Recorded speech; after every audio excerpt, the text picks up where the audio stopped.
Bonjour à toi et bienvenue sur cette vidéo sur le stress. Le stress, ce grand coupable. Mais qu'est-ce qui se passe exactement? Pourquoi le stress est responsable de tous mes maux physiques ou psychiques? Pourquoi je n'arrive pas à gérer ce stress? Et comment faire pour ne plus subir ce stress et pouvoir enfin vivre? Retrouver la sérénité, retrouver une légèreté, retrouver de la vitalité. Voilà, c'est sans doute les questions que tu te poses aujourd'hui et c'est ce qu'on va voir dans cette vidéo explicative. Alors, le stress fait partie de notre vie et fera toujours partie de notre vie. Et heureusement, parce que c'est d'abord et avant tout ce qui nous maintient en vie, en nous protégeant du danger. C'est une réaction primaire de survie. C'est-à-dire que depuis la nuit des temps, on a conservé en fait cette même réaction. Et on parle d'une réaction, mais en fait, c'est un ensemble de réactions physiologiques. C'est une cascade de réactions physiologiques et ça mobilise tout le corps, ça mobilise tout l'organisme. Donc, il y a déjà le système nerveux qui est mis en action, avec, et notamment le système nerveux orthosympathique, qui est notre accélérateur. Voilà, il y a le cœur qui est mis à contribution, qui bat plus vite, donc le rythme cardiaque augmente pour pouvoir pomper plus de sang et amener plus de sang au niveau des muscles pour pouvoir ensuite fuir ou combattre. Donc justement, il y a les muscles qui se mettent aussi en action, qui sont sollicités. On va prendre une grande inspiration pour pouvoir apporter, prendre le maximum d'oxygène et apporter là aussi le plus possible d'oxygène aux muscles. Il y a la digestion qui s'arrête parce que là, c'est vraiment pas la priorité. Il y a autre chose. La priorité, c'est de répondre au danger. Il y a la vessie qui se vide. Là, c'est pour nous protéger aussi, c'est pour protéger nos organes, parce que si la vessie est pleine et si on reçoit un coup, par exemple, eh bien, la vessie risque d'éclater. Donc, on vide la vessie. Là, c'est aussi pour protéger nos organes. Donc voilà, il y a tout un tas de réactions comme ça physiologiques qui s'enchaînent. Et le but de tout ça, c'est de nous protéger et de faire face à un danger. Et c'est pareil chez les animaux, hein. C'est exactement la même chose. Alors, je vais partager justement un visuel pour, oups là, voilà, pour pouvoir mieux suivre et voir ce qu'il se passe dans le corps. Voilà. Donc là, ça, c'est le stress normal. Donc, on voit que quand il y a un danger, une alarme, quelque chose qui nous met en stress, eh bien, voilà, il y a les réactions du corps. Donc là, c'est le système orthosympathique qui se met en action. C'est l'accélérateur, notre accélérateur. Et puis, une fois que le stress, donc avec toute cette cascade de réactions physiologiques, hein, le cœur le rythme cardiaque qui augmente, la tension artérielle qui augmente, etc. Tout ce que je viens de dire déjà. Et puis ensuite, une fois que le danger est écarté, eh bien, ça redescend. Là, c'est le système parasympathique, le système nerveux parasympathique qui entre en jeu. Et donc, on va souffler, on va récupérer et on revient à la normale. Alors, soit on revient, si le stress n'est pas trop fort, on revient directement à la normale. Et si le stress est un peu plus grand, eh bien, on va avoir une phase de récupération où on peut avoir, par exemple, les jambes qui tremblent, du coup, il y a tout le sang qui s'en va et on peut avoir donc cette pâleur, se sentir tremblant, les jambes qui tremblent, se sentir faible, se sentir fatigué. Eh bien, c'est la phase de récupération, tout simplement. Et puis, une fois que c'est passé, ça revient à la normale. Et c'est ce qui se passe, comme je disais, c'est ce qui se passe chez les animaux. Un animal, il voit un danger, il va réagir soit par la fuite, soit par le combat. Et une fois que le danger est écarté, eh bien, voilà, même s'il a eu un bon coup de stress, il va voilà, avoir cette petite phase de récupération. Et après, eh bien, la vie reprend son cours, en fait, hein, normalement. Alors, mais aujourd'hui, quand on parle de stress, eh bien, c'est avec une connotation plutôt négative. Et donc, on va parler en réalité, on parle de mauvais stress. Il y a le bon stress et le mauvais stress. Ce qu'on a vu, là, c'est le stress, le bon stress, en fait, quand ça se passe de manière optimale. Mais aujourd'hui, de manière générale, quand on parle de stress, eh bien, on va plutôt parler de mauvais stress. C'est parce qu'on n'arrive pas à s'adapter, on n'arrive pas ou on n'arrive plus à s'adapter. Alors, pourquoi on n'arrive plus à s'adapter? Peut-être parce que les facteurs de stress sont trop puissants, sont trop importants, ou alors ils se prolongent dans la durée, c'est le stress chronique, ou alors parce que l'individu est trop faible ou trop fragile.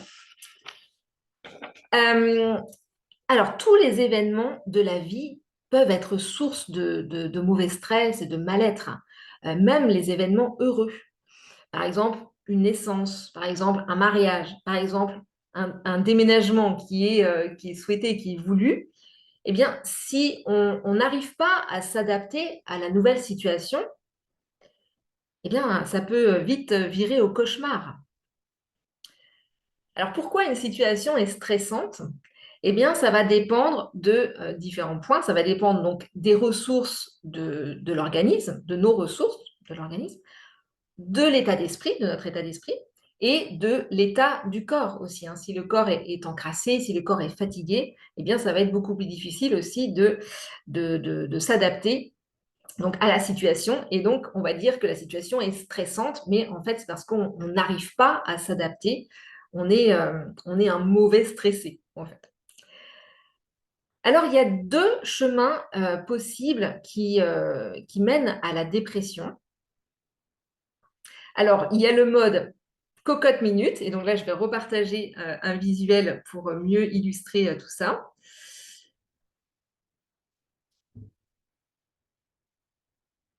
Alors, c'est ici. Voilà, le mode cocotte minute, le surstress.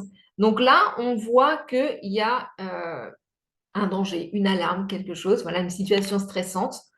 Donc, il y a le corps qui réagit, qui se met, donc le système nerveux qui est orthosympathique qui se met en action. Et puis, il n'y a pas le temps de récupération. Et hop, qu'il y a un nouveau stress qui arrive, une nouvelle situation stressante qui arrive, et ainsi de suite. Et on enchaîne comme ça. Et en fait, il n'y a pas ce temps de récupération. Et donc, les ressources de l'organisme sont de plus en plus sollicitées, sollicitées, sollicitées. Et donc, elles vont s'épuiser à un moment donné. À un moment donné, on tire trop sur la corde et ça lâche. Ça lâche. Et donc, ce qui était la phase de récupération qu'on voyait tout à l'heure par rapport au stress normal, eh bien, ça devient une grosse phase de récupération et c'est ce qu'on appelle la dépression. Après la pression, la mise sous pression, eh bien, il y a la dépression. Et la dépression, alors c'est la dépression au sens large, mais ça peut être, on va dire, tout simplement, entre guillemets, de l'épuisement, mais ça peut être la dépression, la maladie, mais ça peut être aussi une autre maladie. Voilà, donc ça, c'est le système, on va dire, de dépression. Donc la dépression, par opposition à la pression, eh bien, c'est la phase de récupération avant de retrouver l'état normal. Donc oui, donc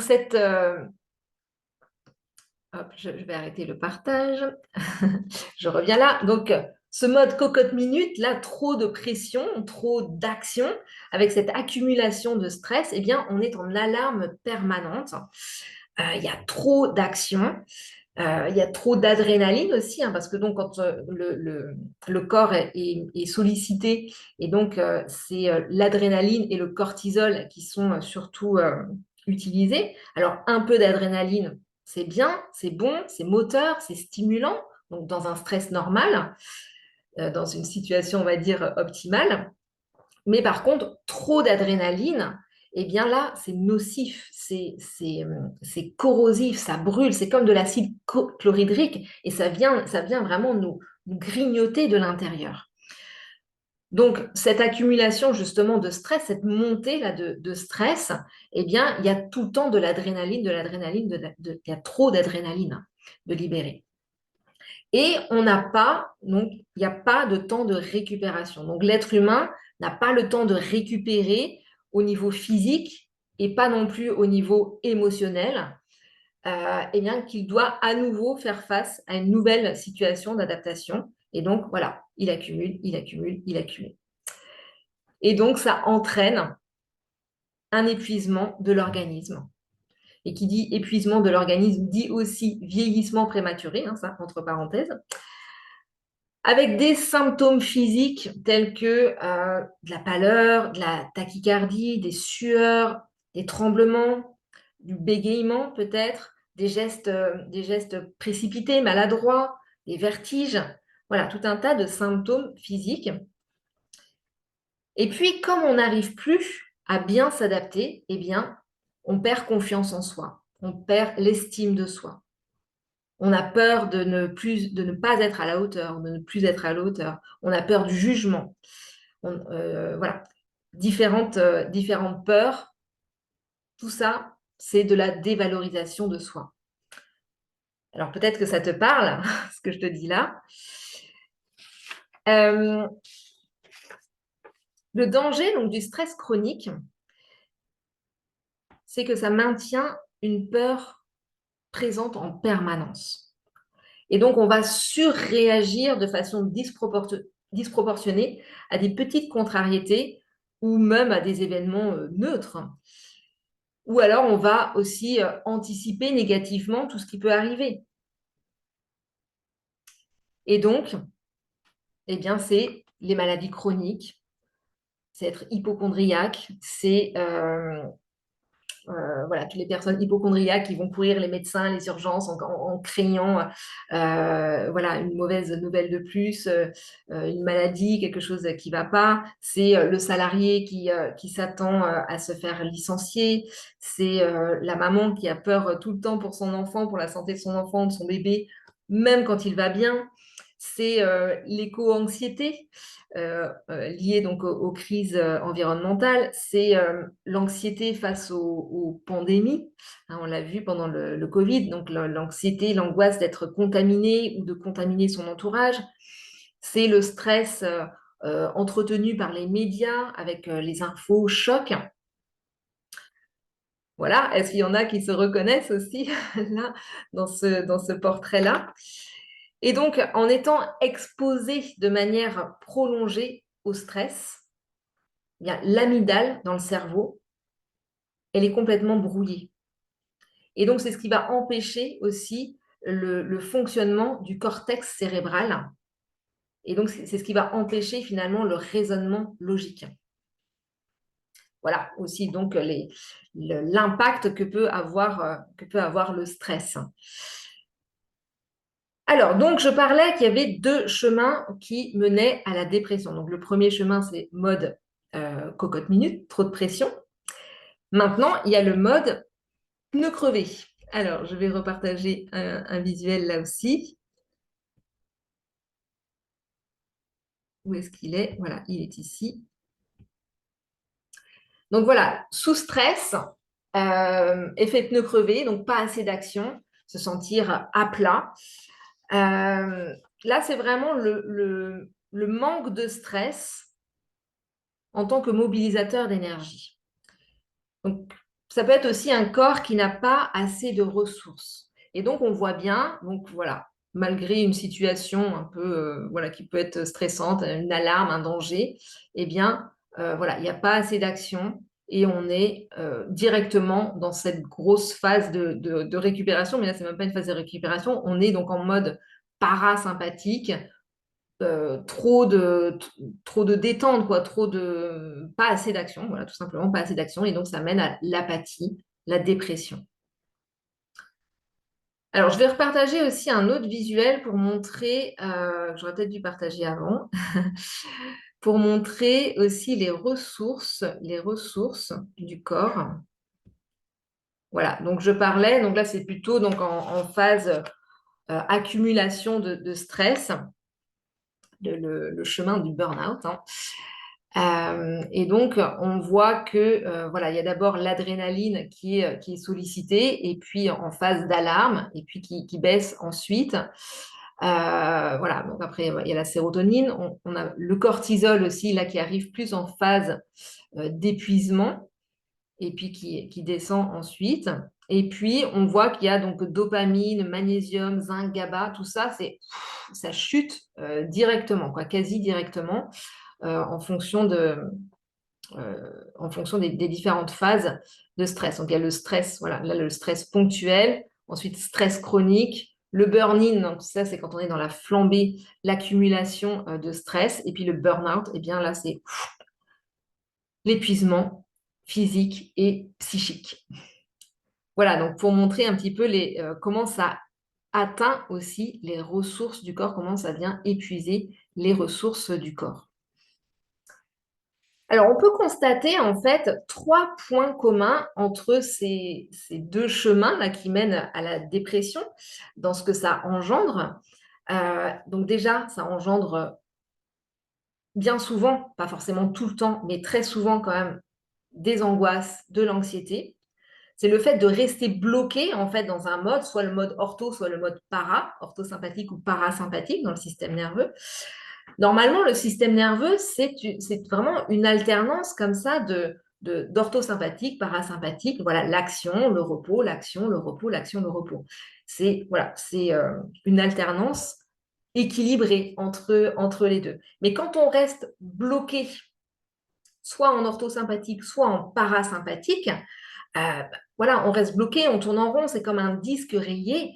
Et là, ça génère en fait des ruminations, des pensées en boucle, des questions en boucle, et donc des angoisses, de l'anxiété.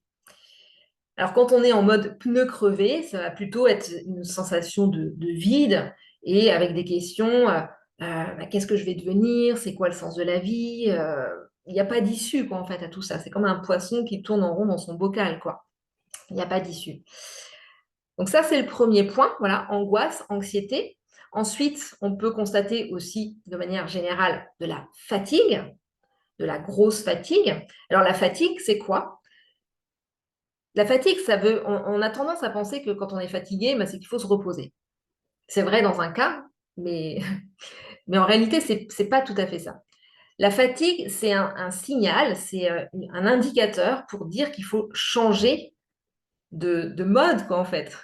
Si on est en mode parasympathique, donc déjà à ne pas avoir assez d'action, eh bien, il va falloir se mettre en action et passer en mode orthosympathique. Si on est par contre en orthosympathique, eh bien, il va falloir, là, oui, se poser et se reposer. Donc, la fatigue, c'est un indicateur pour dire qu'il faut changer de rythme, changer de mode. Et puis, donc, troisième point commun, eh bien, c'est le mal-être. C'est ne pas avoir le moral. Voilà, les 3 points communs qu'on peut voir malgré le fait que ce soit 2 chemins différents. Alors, ça engendre en fait des désordres sur 3 plans. Sur le plan physique, sur le plan émotionnel et sur le plan comportemental. Donc, sur le plan physique, eh bien, la fatigue, on vient d'en parler, mais aussi des problèmes de sommeil, ça peut être des problèmes de peau, ça peut être des problèmes de digestion, ça peut être des migraines, ça peut être des vertiges, ça peut être de la tachycardie. Voilà, il y a vraiment tout un tas de symptômes physiques qui peuvent en découler. Sur le plan émotionnel, eh bien, ça va être donc, des angoisses aussi, on en a parlé, la dépression, déprime, la démotivation, la perte de confiance, les peurs, diverses peurs, les peurs, peur du jugement, peur de ne pas être à la hauteur, peur de diverses peurs. Et puis, donc sur le plan comportemental, eh bien, ça va être de l'irritabilité, de l'agressivité, des violences, de l'émotivité, de l'hyper-émotivité, de la timidité, et après des comportements aussi comme de l'hyperphagie ou de l'hypophagie, de l'extraversion ou de l'introversion. Bref, des comportements disproportionnés. Alors, tout ça, eh bien, c'est pénible. Tout ça, c'est pénible, ça ne rend pas heureux. Mais qu'est-ce que tout le monde veut? Qu'est-ce que tout le monde cherche? Eh bien, à être heureux. Et c'est quoi être heureux? Eh bien, c'est se sentir serein, sereine, se sentir en paix à l'intérieur, calme. C'est avoir de l'énergie, avoir de la vitalité, avoir du dynamisme. C'est ressentir de la joie de vivre. Donc, c'est du rire, c'est de la légèreté. c'est avoir aussi des relations harmonieuses avec les uns, les autres, avec l'entourage, des relations harmonieuses et sereines. Donc, c'est avec son conjoint, sa conjointe, ses enfants, ses voisins, ses collègues de travail, c'est les gens qu'on croise dans la rue, les autres automobilistes, enfin bref, voilà, tous ceux qu'on peut croiser et rencontrer dans sa vie. Alors, comment faire pour sortir de ce prisme-là du stress? Eh bien, il va tout simplement entre guillemets, tout simplement falloir agir et renforcer le terrain, son terrain, sur les 3 plans dont je viens de parler. Donc, le plan physique, le plan émotionnel et le plan comportemental. Alors, ce qui a été remarqué aussi chez les personnes en dépression ou avec des angoisses, eh bien, c'est de l'inflammation et plus particulièrement de l'inflammation intestinale. Et alors, il y a une étude en 2009, qui a été faite en 2009, et qui a montré que notre alimentation nous déprime. L'alimentation occidentale, c'est-à-dire l'alimentation occidentale moderne, quoi. L'alimentation donc, qui est riche en sucre, il y a trop de sucre, trop de farine blanche, des mauvaises graisses. Et c'est cette inflammation-là qui génère, cette alimentation, pardon, qui génère de l'inflammation. Et donc, ce qu'on sait aussi, c'est que les molécules de l'inflammation agissent sur nos neurones, et donc sur nos pensées et sur nos humeurs. Et alors, cette alimentation-là, elle vient aussi, donc elle crée de l'inflammation, et surtout de l'inflammation intestinale, mais elle vient aussi appauvrir et déséquilibrer le microbiote. Le microbiote, c'est notre flore intestinale, ce qu'on appelait autrefois la flore intestinale.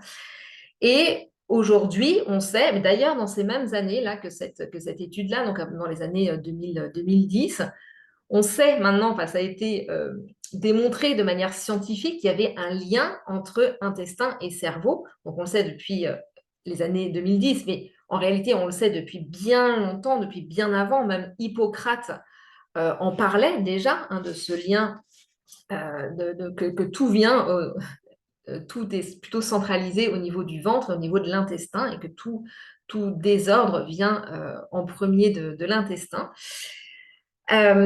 Et donc, il va falloir rééquilibrer. Donc, c'est important de rééquilibrer la sphère intestinale. Ça va permettre de diminuer l'inflammation et de rééquilibrer le microbiote. Alors, le microbiote, donc cette flore intestinale, c'est un ensemble de micro-organismes, de bactéries, de virus. Voilà, c'est vraiment un ensemble de micro-organismes. Et il y a donc des micro-organismes qui sont amis, qui viennent nous aider. Donc, c'est tout un peuple qu'on héberge. Et donc, parmi ce peuple-là qu'on héberge, et bien, comme dans tout peuple, toute société, il y a des gentils, il y a des méchants. Voilà. Donc, il y a des micro-organismes qui sont nos amis, qui viennent nous aider. Et puis, il y a aussi donc on va dire des méchants, et des virus qui nous apportent du coup des maladies. Ah, voilà. Mais si on va dire, si les gentils, les amis sont en plus grande quantité, eh bien les méchants, ils vont se la fermer en fait. Voilà. En gros, c'est ça. Donc, rééquilibrer le microbiote, en fait, c'est faire en sorte d'avoir un maximum de micro-organismes qu'on appelle saprophytes, c'est ceux qui sont amis, en fait, des micro-organismes amis avec nous. Et c'est pareil, puisqu'il y a le lien entre intestin et cerveau, eh bien, c'est exactement pareil avec nos pensées. Ça va aussi agir sur nos pensées. Et plus on va avoir des pensées positives par rapport à nos pensées négatives, plus on va favoriser ces pensées positives et plus on va aussi favoriser un comportement qui sera approprié, un comportement qui sera plutôt dans le calme et serein par rapport aux différentes situations de la vie et situations potentiellement stressantes. Donc voilà, la boucle est bouclée. On voit qu'en agissant sur le plan physique, sur la base, dans la matière, sur le physique, eh bien, de fil en aiguille, on remonte, on va agir aussi sur l'émotionnel et on agit aussi sur le comportemental. Et donc, ce faisant, eh bien, on rétablit l'équilibre et on augmente l'adaptabilité. Voilà, donc déjà, on a vu voilà, ce qu'il fallait, comment il fallait agir. Et je rajouterais donc en deux mots, eh bien, j'accompagne moi justement les femmes et les hommes qui sont en proie au stress, en proie à l'épuisement, la dépression, les angoisses, à remonter du coup les ressources de l'organisme, à rééquilibrer le système nerveux pour retrouver justement cette capacité d'adaptation et retrouver un équilibre de vie à la fois physique et émotionnel. Alors pour ça, j'ai plusieurs offres.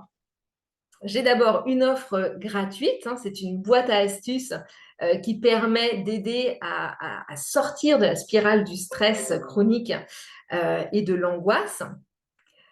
En deux, j'ai un programme qui s'appelle Énergie optimale. Donc, c'est un programme en autonomie qui, là aussi, pour remonter les ressources du corps en actionnant différents leviers. Donc, l'objectif, c'est de bâtir des fondations solides pour permettre ensuite à l'organisme de faire face.